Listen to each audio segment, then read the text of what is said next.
Hello there, lore nerds, and welcome to another exciting interview with some of the minds behind all the lore we love in the Warcraft, StarCraft, and Diablo universe. It's Mickey Neilson and Christy Golden. Thank you so much for being here. We're going to dispense with the pleasantries. We know each other, and we'll get right down to business. I've got questions, and today we're going to talk about not only War Crimes, which is a book that's been out for a while now, but also the new short story, Hellscream. For those out there who have not read War Crimes, I assume they are possibly illiterate and just can't. They can't physically read it.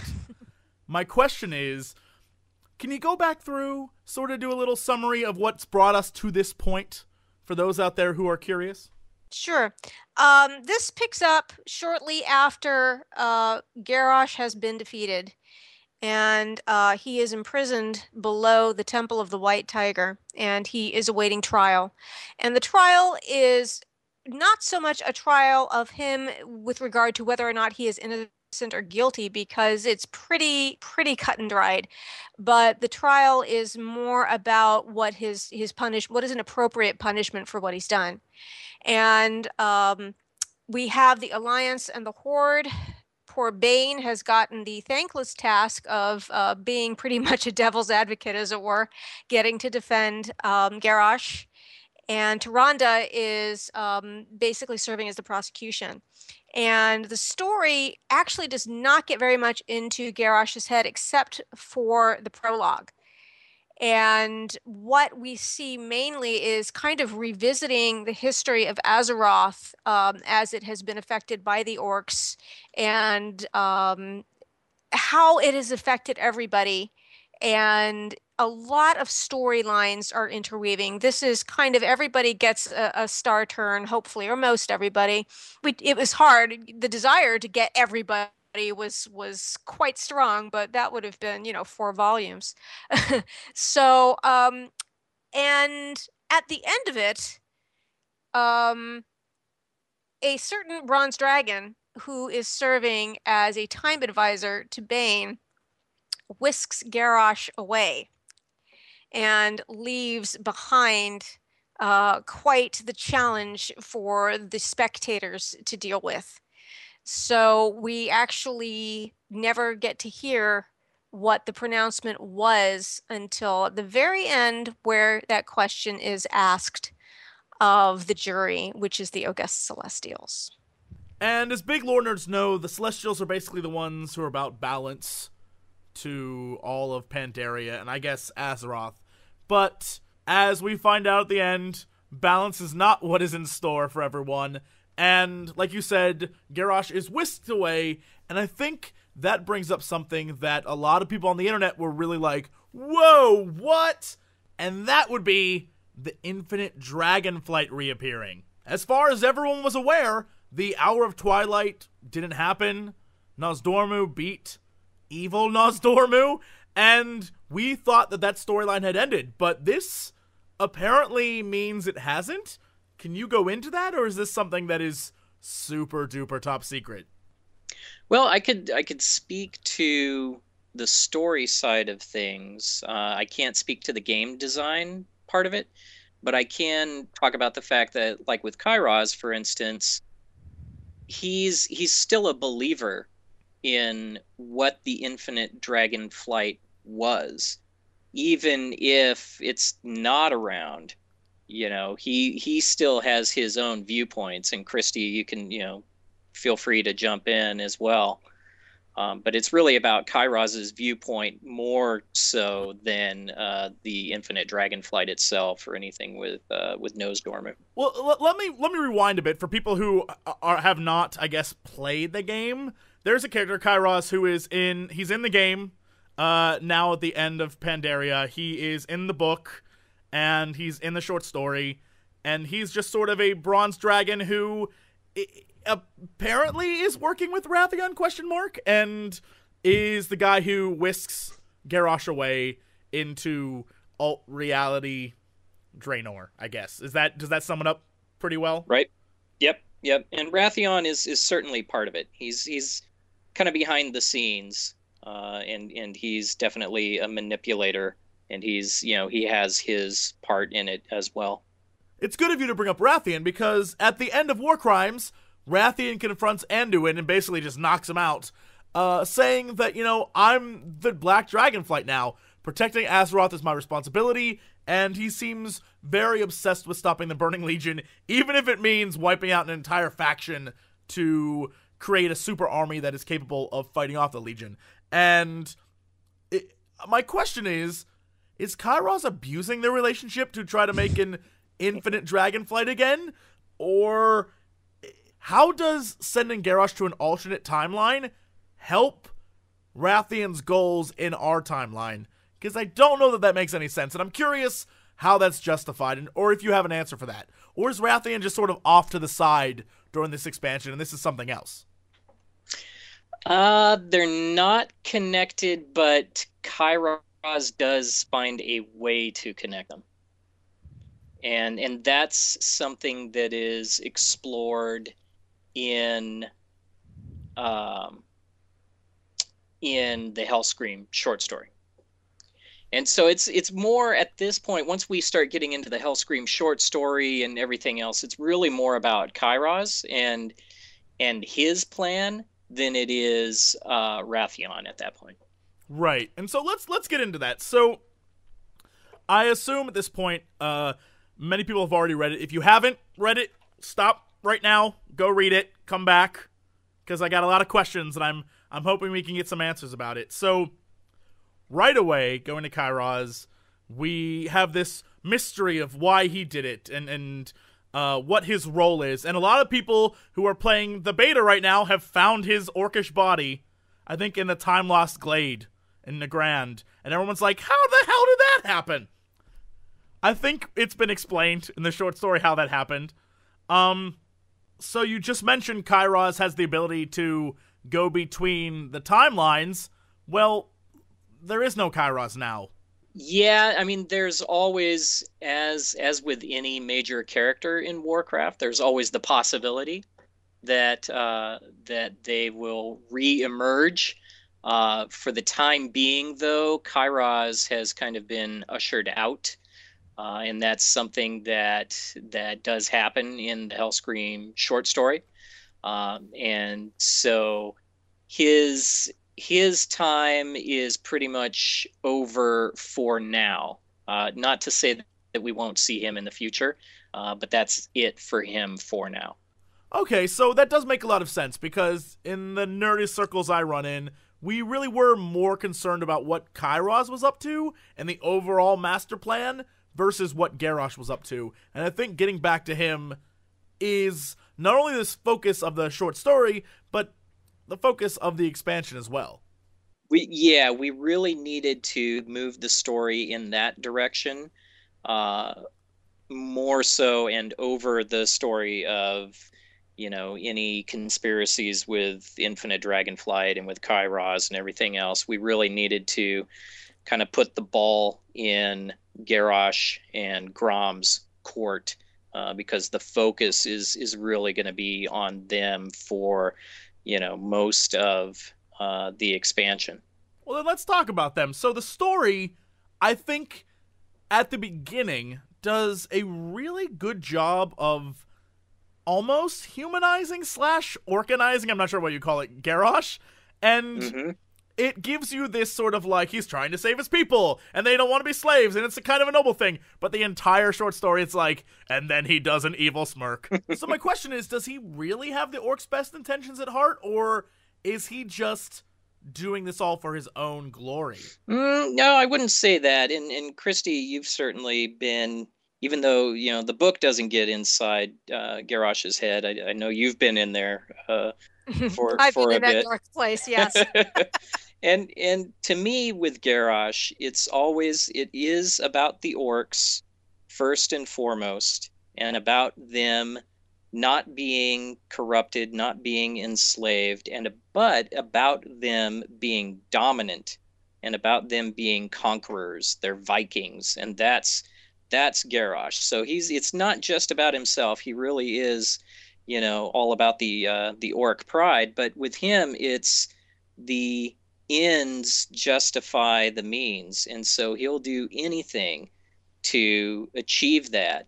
and he'll stomp on anybody who gets in his way. And I think that's really the crux of his character, and where the malevolent or the villainous side of his character comes in, is what he's willing to do to achieve the orc dominance. Yeah, the nice thing about this interview at this time is that I can talk about some things that would have been spoilers early on, and that makes me all kinds of happy. There were some scenes in War Crimes where Anduin and Garrosh kind of had some one-on-one conversations. And there's a couple of places in there that I'd like to speak about. One is where Garrosh gets all, roar, orc, I will do anything to ensure the safety of, the triumph of my people, blah, blah, blah. And Anduin says, he says, I will stop at nothing. And Anduin says, yes, you will. You'll stop at peace. And to me, that kind of crystallizes where Garrosh is at. He's about the almost like he's bought into the whole PR thing. And he refuses to consider that what really is best might really be best for his people. It's what he thinks is best. And what he thinks is best are the drums of war and the chanting and blah blah. And this is what it means to be an orc. And he will stop at peace. He won't go in that direction. He will never go to a peaceful direction, because doesn't fit what his vision for what the orcs should be. And secondly, the final conversation with Anduin and Garrosh, where Anduin knocks over the poison tray and saves Garrosh's life. I'm very fond of that scene, and it is my belief that if Kairoz had not come down, an hour or two after that incident, we might have seen a very different Garrosh. If you reread that, he was at a low point, and Mickey, we talked about this very early on, and it was actually Kairoz who came and kind of re-kicked that into high gear. And of course, I sent Mickey and Lindsay a link to the wonderful scene from Firefly with Wash fighting with the dinosaurs and Kershner's sudden but inevitable betrayal. Because that's it. I mean, you had to know, and Kairoz should have known that this was coming. Is that Garrosh just couldn't not do what he did. So I think it's interesting that by reviving Garrosh at when he was his lowest and might have actually started to think about other things for the orcs, Kairoz basically signs his own death warrant. That was actually really cool to hear. So I think we'll leave it there with Garrosh, and let's talk about Grom. So in this alternate timeline, his backstory is a little different. There's a few things about him that don't add up to what Garrosh has known. Can you go into that and explain maybe what we'll see of that, and if we'll see more? Because it's left as kind of a mystery. So yes, and there's going to be, I don't know if you had a chance to see Lords of War yet, Part 1, Kargath? I did, yes. Okay, so the next one is going to be Gromosh. And it is going to touch on Gromosh's history in a critical point in his history, and him becoming who he is now, even though when we go over to alternate Draenor, we're dealing with alternate Gromosh. He was still shaped by this same event. There are subtle differences, and the short story gets into how it's the same world, but the stars don't look the same, and things like that. So the setup for Lords of War, of course, is Marad telling Varian, hey, these are the things I remember about these warlords and why they are who they are, why they do what they do, etc. And so we're going to get into that with Gromosh. And so you're going to see why he is the way he is, and it's touched on in the Hellscream story as well. And I think Gromosh has a very interesting character arc that he goes through. and it has to do with his wife and everything else. Probably the biggest difference that people are going to pick up on is that Garrosh does not exist in the alternate timeline. So in the real timeline, there's this event that happens, and I can't give too many details because it's not out yet. But you won't see Garrosh in there either. But Garrosh is alive, obviously, in the real timeline. In the alternate timeline, he is not alive. And so when Garrosh shows up in alternate Draenor and he's talking to his dad, he's starting to ask these questions, and he pretty quickly finds out, like, oh, I don't exist in this timeline. Interesting. And so, of course, that really gives him a much longer leash. It gives him, much more free reign. Something that I want to remind people about is that might be fun to do while we're all waiting for this. I'm certainly waiting with bated breath. I can't wait to dive into this. Is Rise of the Horde chronicles this in the way that it happened in the world that we know. And I think it's going to be so much fun to go and find these characters and see how different they are and really kind of enjoy that, to see, oh, I remember when he chose this way and now he's choosing this way. And so that could be kind of a lot of fun going in there, understanding the history and seeing how it's been twisted. Speaking of seeing, at the end of the short story, Grom has a vision of everything that transpired between the orcs and the Draenei and the humans, and basically the entire orc timeline in our world, and is horrified by what he sees. But one of the things he does see before he's pulled out of it, before seeing his own fate, is Thrall. Is there going to be something between the two of them where, like, I don't know, he recognizes him since Thrall is now in their timeline? Well, for that scene specifically, for purposes of the story, the scene was there to scare Grommash into siding with Garrosh. And it was cut off where it was cut off because obviously Garrosh didn't want his dad to see where he redeemed himself and freed the orcs from the enslavement in the real timeline. He didn't want him to know that part of it. He just wanted him to see the parts that he wanted him to see to get what he wanted out of him, which he does. And so Grommash doesn't see the end of that, although, like you mentioned, he sees Thrall and everything else, but that's not necessarily set up for anything other than it was there to achieve something very specific in the story, to get Grom to move over to Garrosh's side, which he does.